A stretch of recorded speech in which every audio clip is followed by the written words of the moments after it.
I think I'm one of the few in the room who has an extremely long perspective of developments in higher education institutions in Europe.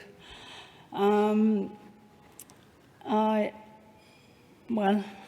you will start counting how old I am when I say that I got my doctorate degree in engineering in 1973.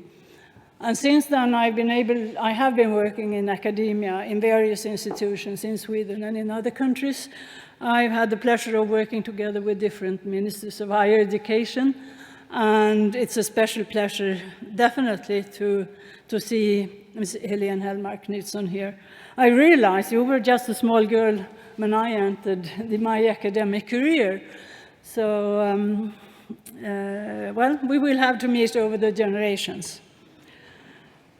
At that time, I was getting my degree in engineering at Chalmers University of Technology, which is one of the major institutions for engineering in Sweden. And I only later realized that there were only 6 women getting a doctorate degree before me. So you can imagine that there weren't really any women on the faculty. So it was a very lonely life in a way. But one has to have some kind of a driving force to never give up. And so here we are. And I think we have all agreed that you have to have strategies to survive, to lead change. So being in leadership, providing change, and also have the pleasure of seeing the results of it, which has been a very happy part of my life in academia. I think we have seen, since that time in 1973, we have seen tremendous changes in Sweden. And I think I have sometimes to remind Swedish colleagues or young women and men, of course men too, that there have been all these changes, but we are pushing, we want more change. There are so many more things to change, to develop, but we have seen such an enormous change since I started. And I think sometimes one has to reflect on that. And I would also like to emphasize the importance of a leadership that is pushing for change. And I had the pleasure of working with several ministers for higher education, I said. And in the late 90s, we had a very daring minister for higher education who was pushing for increasing women among professors. And I think Eva Wiberg mentioned it earlier. I think it was a very brave move, created a hell of a discussion. So there has been ups and downs when it comes to the Swedish governments. And I think it's fantastic to be able to say that we have now a feminist government, which means, I guess, that gender mainstreaming is an important issue. And you will probably talk about that. I'm not going to give you a talk. But I followed Helene Hellmark Knutsson since you stepped in to the government in the fall of 1940, not 1940, I'm sorry about that, 2014. And again, picked up the issue of gender perspectives and gender mainstreaming. And I'm hoping that's what you will be talking about, so I shouldn't do it. But you have a long career in various political positions, and you can all read about that, so I'm not going to use any more of the time given to you, really. So please, Helene, the floor is yours. Oops.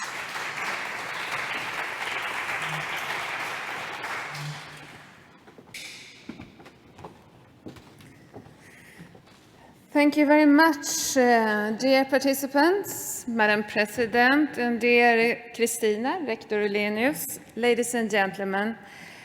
I have to say I'm very glad to be here today at the 5th Evora conference. It really gives me inspiration that so many bright women and men are here to push these issues forward. And for me, the issue on the agenda here today is at the very center of my political ambition, just as Christina said, and especially as a Minister for Higher Education and Research in Sweden. And we are here to discuss and to raise awareness of the underrepresentation of women in leadership positions within academia. And the need of discussing these issues is still very relevant all over Europe and I think all over the world.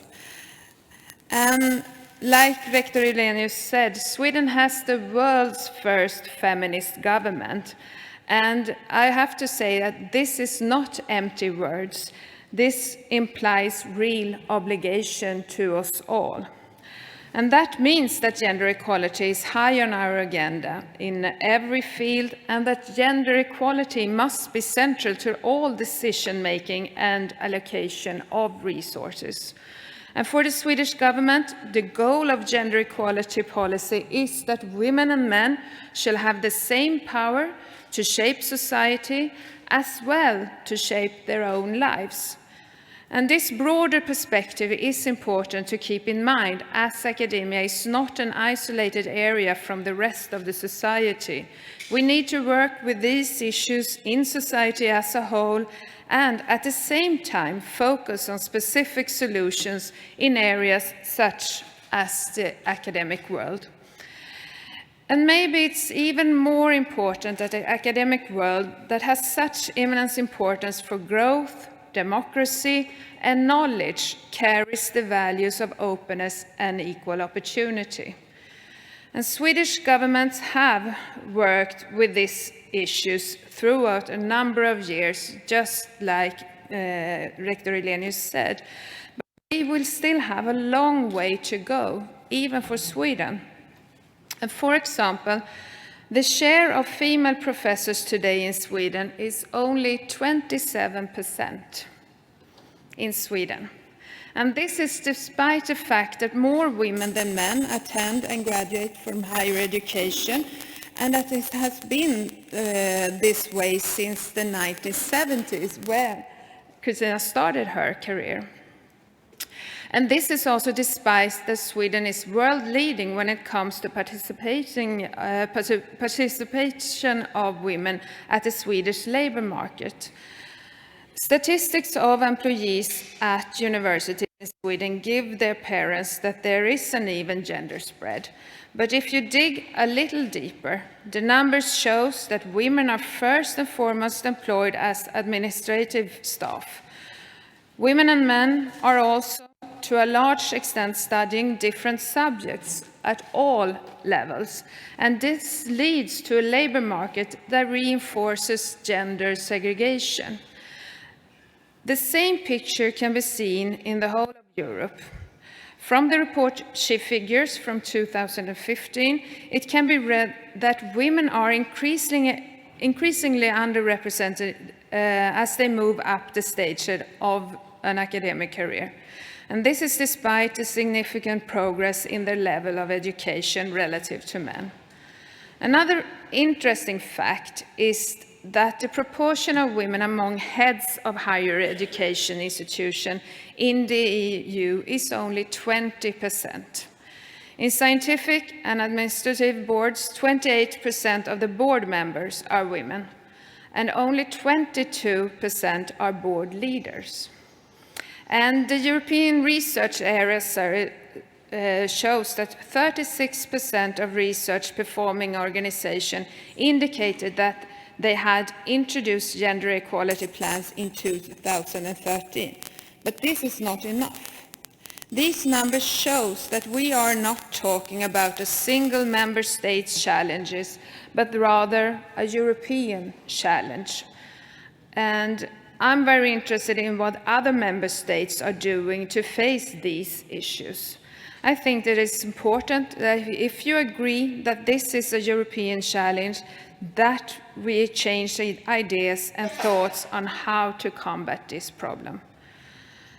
And for Sweden, these challenges are countered by some key reforms. One policy that lies at the heart of the work is our strategy of just gender mainstreaming. This is absolutely crucial to make change. The strategy is a way of ensuring that all policy making has gender equality perspective and analysis. The perspective is relevant in all policy areas, at all levels, at all stages, by the actors normally involved in the policy-making process, not at least in academia. And that's why I'm glad to say that the Swedish government has included all the state universities and university colleges into a program that will strengthen their work with gender mainstreaming. And that is partly why this conference is so important. We need to remind ourselves as decision makers and other actors working in the academic world of this holistic view. We need to do this until it gets integrated into everyday thinking and policy making at a local, a national, and a European level. There are targets set for each state university and university college in Sweden regarding the proportion of women among newly recruited professors. And our government has stated that 50% of newly recruited professors should be women by the latest of 2030. And these are new, ambitious goals. And I should say, I mean full professors when I use the term professor. These are new, ambitious goals, and some universities have already expressed their concern about these new goals and these new ambitions. But if because they are worried they can't be able to achieve this. But we need to drive development forward. And I'm convinced that it needs to be done, and that is, of course, it's possible. We are also trying to improve conditions for young researchers and make career paths more clearly defined to promote mobility. Career development positions should become more uniform and be advertised in an open competition at a national level and, if possible, at an international level. It should be about merits and not about who you know. And without attractive career paths where scientists are judged on their merits on their works, universities and university colleges will ultimately not be able to attract the right competence to research. So gender equality when it comes to research is also a matter of quality in research, that you should go from merits and not for network or who your professor were. And finally, I want to remind us all that we need to change our perception on who the scientist is. If a child is asked to draw a scientist, they often draw a man, often an older man, and I don't think this is an accident. It's popular culture, video games, books, and movies. Professors and geniuses are often men. And being bombarded with these images will eventually influence young girls and women to believe that pursuing a career within science are not for them. And this is why it's so important to speak about female role models within science as these events, but all the time. And let us do that and continue to fight the inequality within academia today, because the world needs more science. It needs more good science, but science needs really good women. Thank you very much.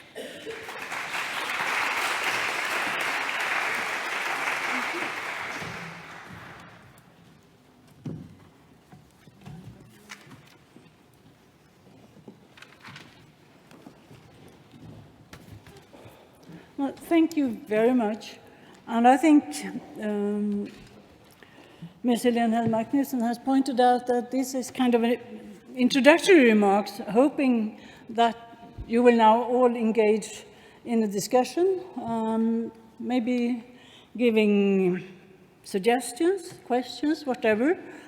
I think, if I may start, I think you have some very good challenges to the higher education institutions in the research bill that you presented to the Parliament last year, I must have been, which is quite, they're really challenging targets, but often they are really set in numbers. And I think, how do you see the possibilities for the government to get at the perceptions, the attitudes, the networks? Is that, how do you include that? Do you see yourself involved in that? Yes, I do, because I think it's very important that we have a political debate on these issues and that we point out that this is really important for Sweden as a society, but it's also important for academia to be able to recruit the very best. Yeah.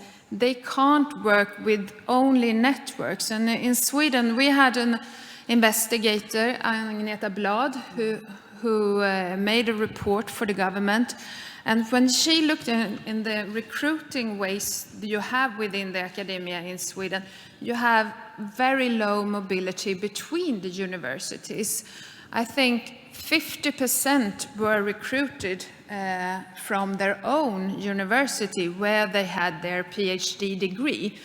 And this is not good in many ways, and that's why we want to increase the mobility. But it's also that a male professor tend to sort of favorize their male PhD student, and then they find a career path for him, but perhaps the women don't have that kind of network. So this is why it's important that we see to our career path that they will have be more alike in a national level, but also that it will improve or increase mobility between universities, so they will be competitive, this recruitment, and they will be open as well. So you know that it's your merit that is judged, not your sex or your gender or whatever, or if you were a PhD student for the professor recruiting. So this, I think, is one way to both increase the number of female professors in the future, but also see that we have the best researchers.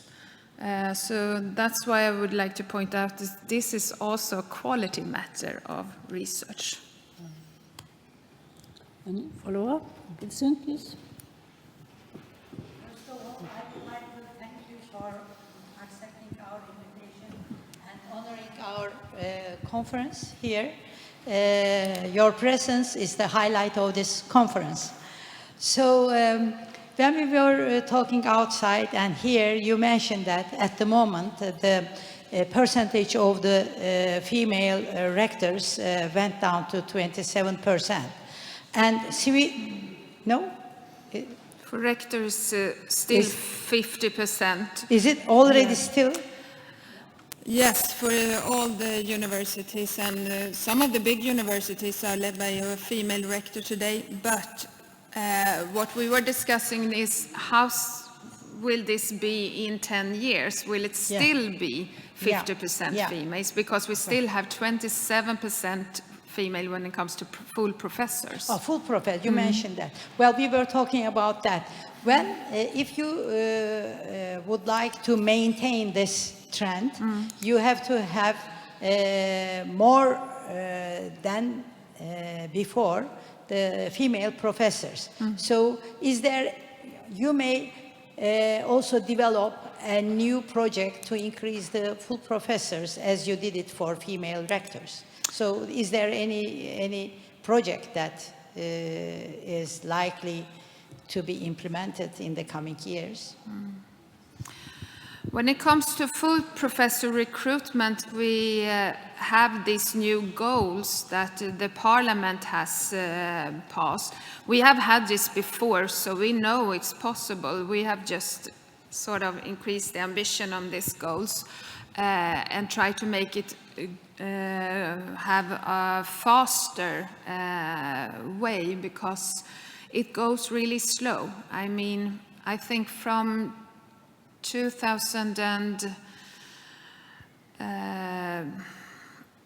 I don't really remember the years, but in a period of 25 years, it has increased from like 15% to 25%, and the past years it's only been increased with 2%. So this goes really slow for a country like Sweden. So, but we also discussed that we need perhaps, because the reason we have today 50-50 when it comes to female rectors or vice chancellors, it's because 15 years ago, something like that, you started a program to recruit the new rectors, and that was a way to find this really good female leadership that could be the new leaders for our universities and universities college. And this was very good because they also created a sort of a network so they could support each other.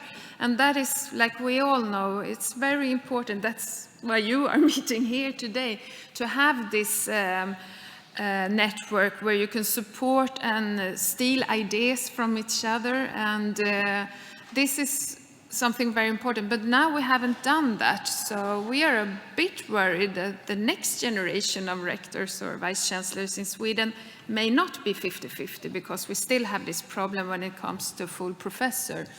So this is something that we are discussing within the ministry, see if we have to do something for the future. And also because we have a lack of internationalization in our universities, we think it could be good to do this also with that perspective in the future. So it will be both to reach the gender equality and have the good leadership in our universities, but also see if we can do it more with a sort of a co-work with someone to make it more international in the future.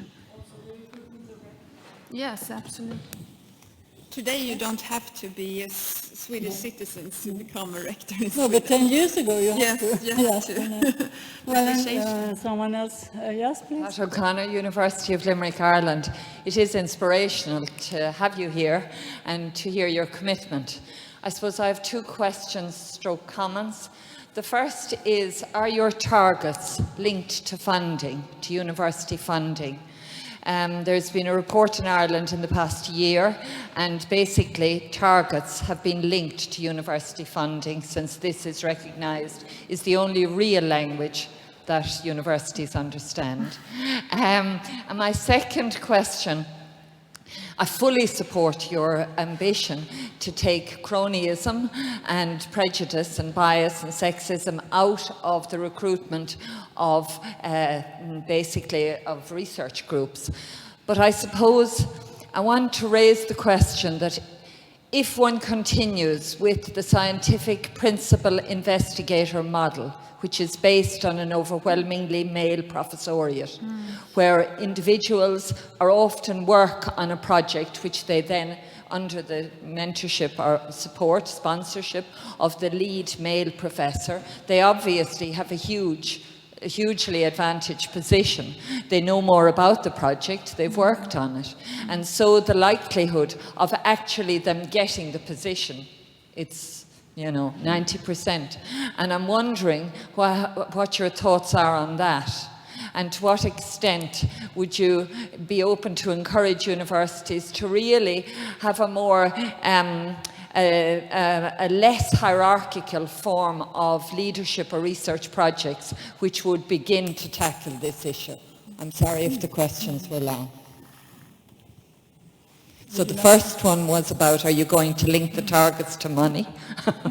And the second one is, are you going to challenge the principal investigator model? You want to take the issues? As I try to answer it, when it comes to targets and funding, we had that discussion in the beginning of this term that we are serving now. But we haven't really found a good way to do it, actually. So if you have suggestions. But we also have appointed a commissioner of inquiry for all the allocation of resources and governance of our universities. So it's a rector at Göteborgs Universitet, that is soon the former rector. She will be investigating the whole system we have of funding and governance. And so she will also look into these issues of gender equality, if there are something in governance or governing or in funding that we could use. So she will present her inquiry in late 2018, I think. And you are absolutely right. When it comes to these big research groups, we see that especially when we are funding strategic research groups, they are almost always a male professor who leads these really big groups, research groups. And when they recruit, like you said, it's really hard to see that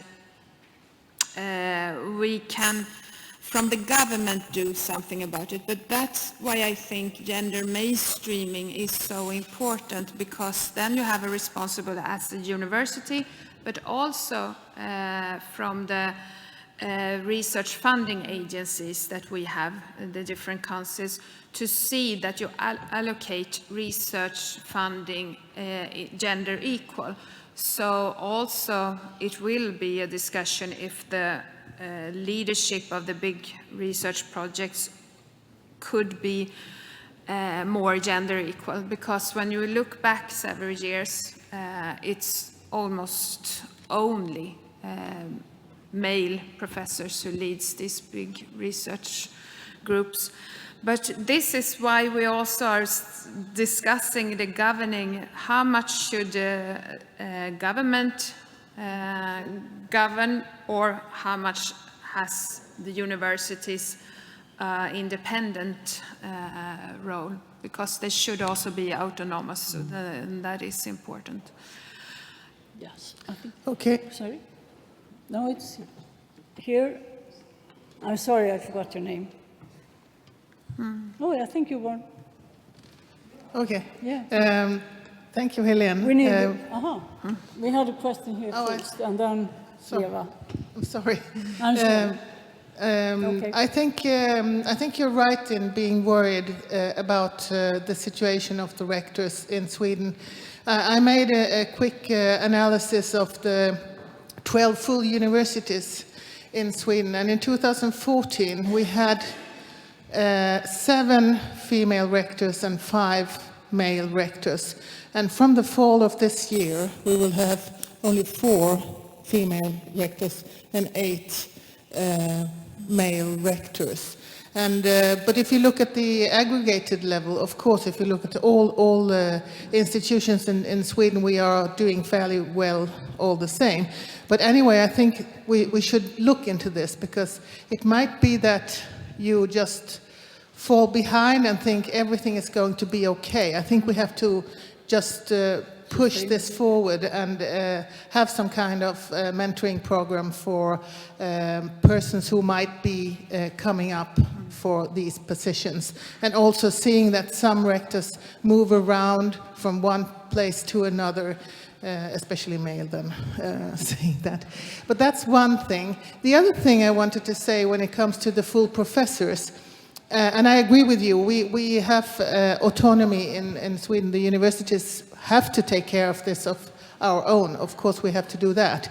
But anyway, the 27% is, of course, at an aggregated level. But if we look into the different disciplines, it looks different. That's one thing. But we should also look into the education part, because to have good professors, we also have to take care of the education part and the pedagogy. And we haven't been speaking at all about this today. We've been speaking so much about the research. And many of the women fall into the that path of doing very much teaching.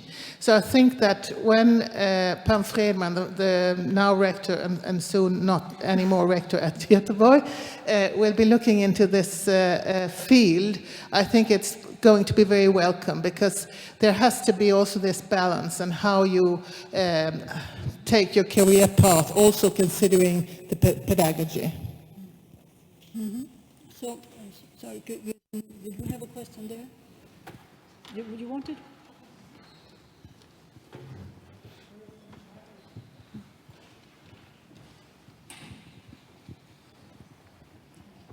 Thank you very much. It was a pleasure listening to the conference. I was going to ask almost the same question, because knowing Sweden, admiring Sweden, my husband has a Sweden daughter, so I go there very often. It is for me a really surprising news to know that you have 50% of rectors, but only 27% of full professors. Even my university, down there in Peru, we have 30%. And I think the promedio, ¿cómo se dice? The average in America is 30%. So why is it so? I mean, you mentioned the recruiting issues, or who do you know, but might be something more deep in there. Maybe a trade-off between private and public, private life, domestic life. I don't know, because it's really strange. In Sweden, there's a really bad average regarding all the other positions you have women in power.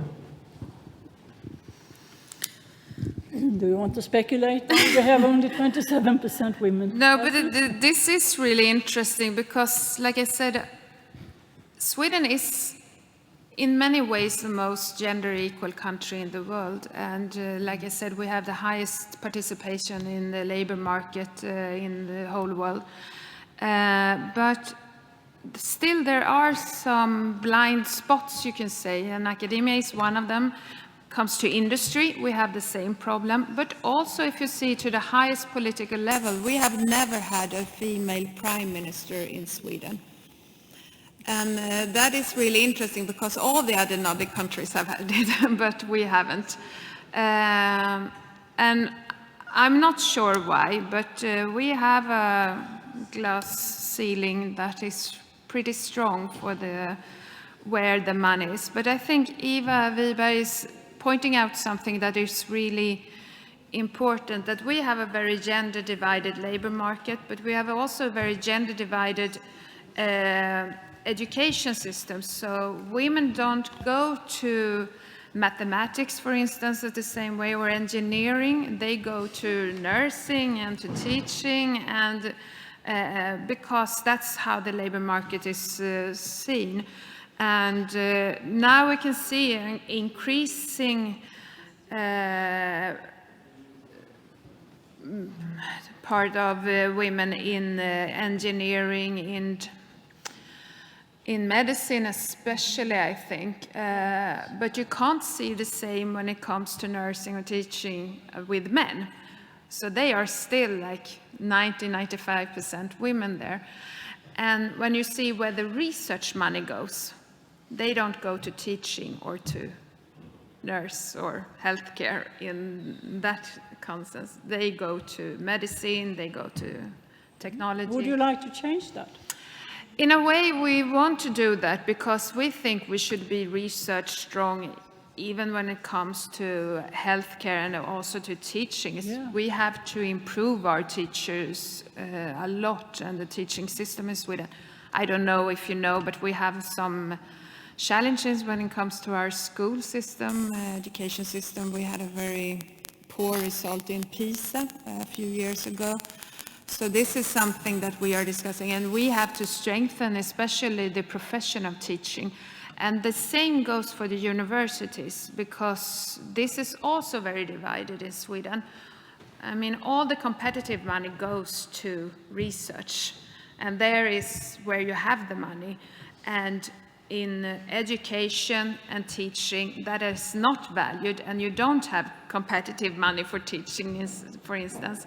So, and therefore some of the full professors, they say they buy them out from teaching, so they don't have to teach the students. They can do all their full-time researchers.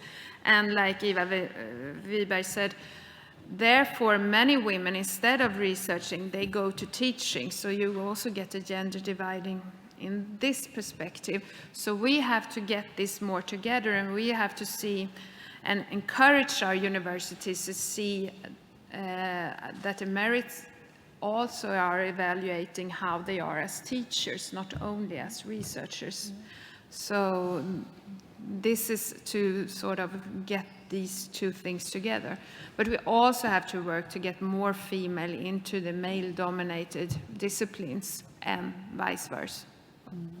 And I think, if I may provoke you a little bit, that it's provocative that the competitive research money is so strongly directed towards what we call, and natural sciences and technology, which of course are extremely important for the development of societies. But I think school systems, health are, you can't have a sustainable society unless you also support that. So, my entire lifetime, there has never been any strategic money going into those areas.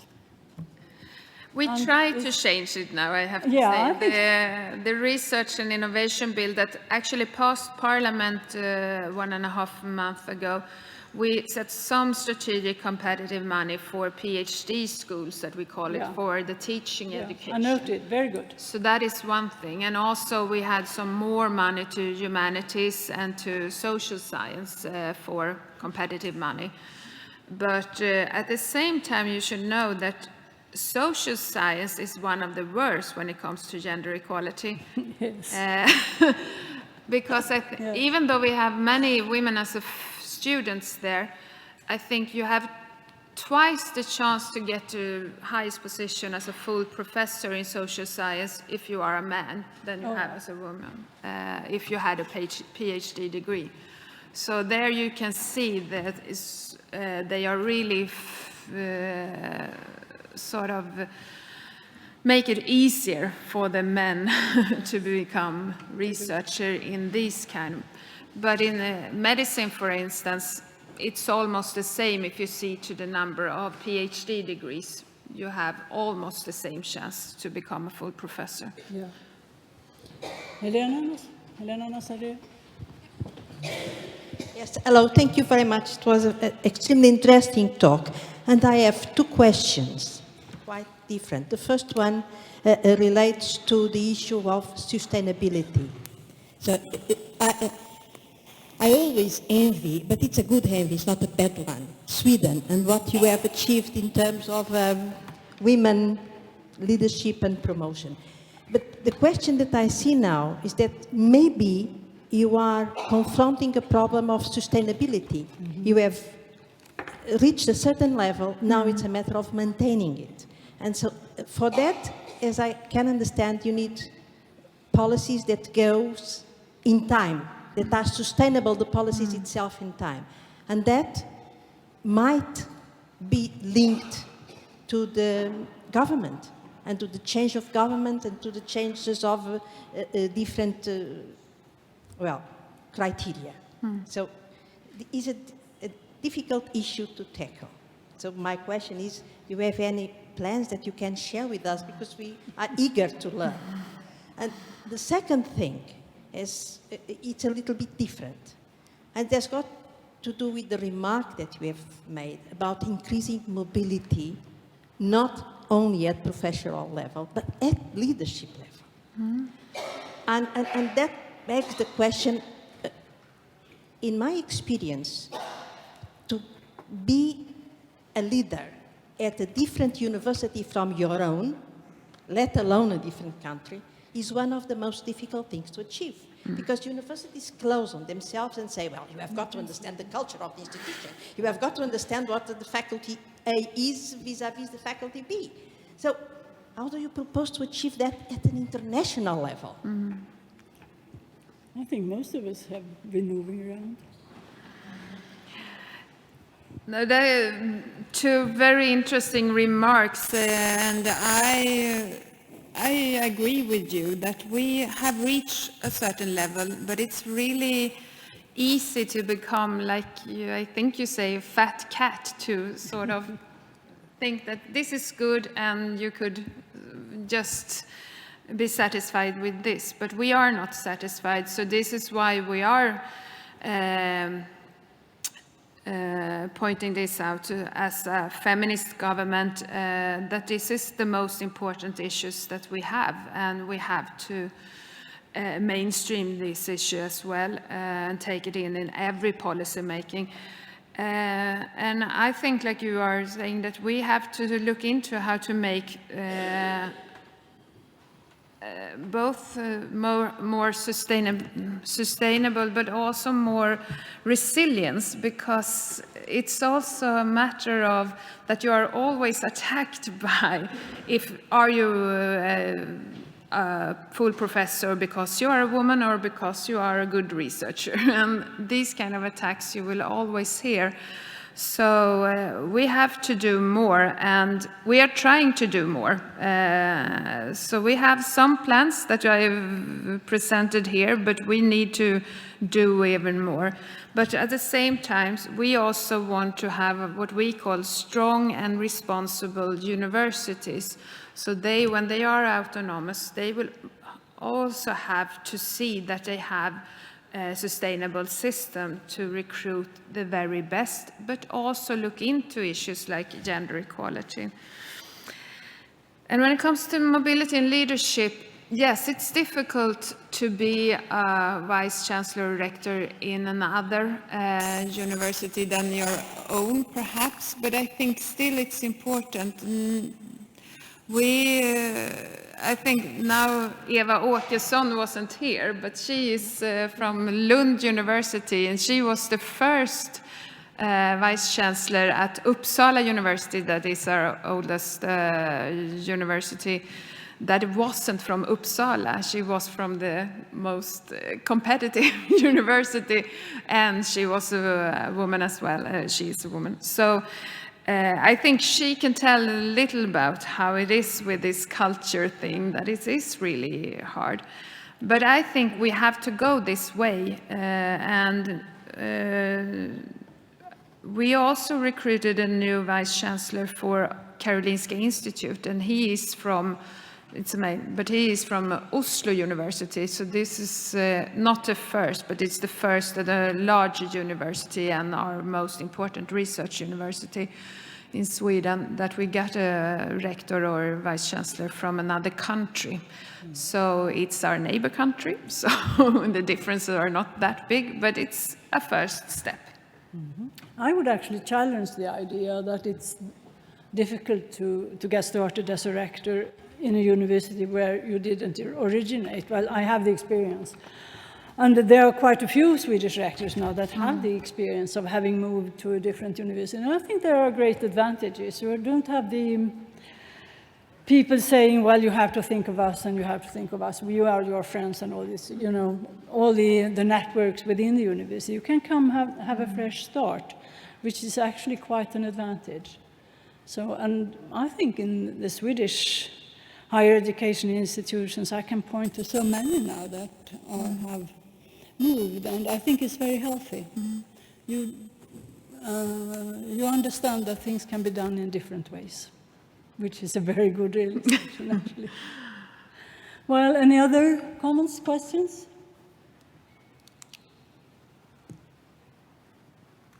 Lisa?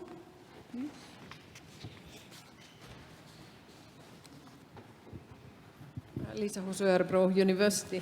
I would like you to comment on Swedish visions on European research policy in the future and gender aspects, gender equality aspects in that.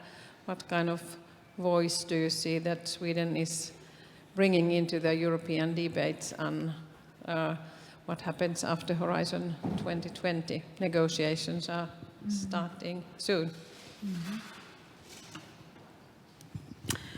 Yes, we have started a process that we are going to have for the next framework program for the research. And I think that I try to always, at the ministerial meetings, point out that it's really important if Europe should be a strong research region in the world. We have to work with issues like gender equality. And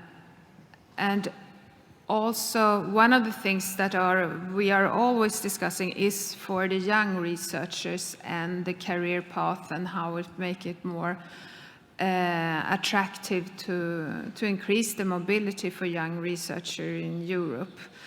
So you always can attract the best ones.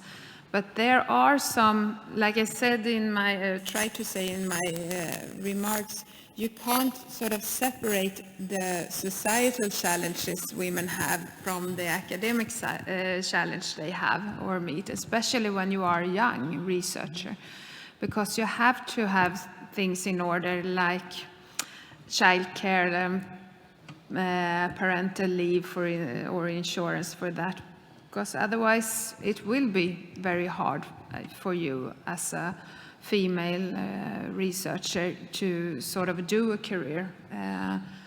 And I would like to say that this is the same for the men, but it's not the same for the men. It's harder for women still. So we also have to see that we also work with the societal issues at the same times as we work to strengthen academia and the gender equality when it comes to academia. So I still say this is one of the things that we have in place in Sweden. It's that we have really good childcare and that are also tax funded to the most, and we have parental leave insurance. Now I know we are discussing that in the European Union as well. But this makes it very attractive for young families and researchers to come to Sweden. Our challenge is in the school system because we had such a weak results in the PISA. So we have to improve our schools in order to get them to stay. Otherwise they go to other countries with better schools for their children. And that goes for both men and women. Anyone else? Well, as it seems we are coming to an end. I think you heard from my introduction that I'm quite proud of the achievements we have seen in Sweden over a long period of time. But notwithstanding this, there are quite a few changes that have to take place. And I think the concept of gender mainstreaming is really challenging, and I think it's mind-boggling because for so many of us it's difficult to visualize what does it mean. But still I think we have to talk about it, we have to try to understand what it means in each and every situation. When looking at the curricula, when looking at the PhD education, when looking at how the science councils work. And so it's a never-ending story. But it was great to have you here. Thank you very much, Helene, for being able to get us into a discussion even at this late part of the day and in a very hot room. Thank you so much. Thank you very much.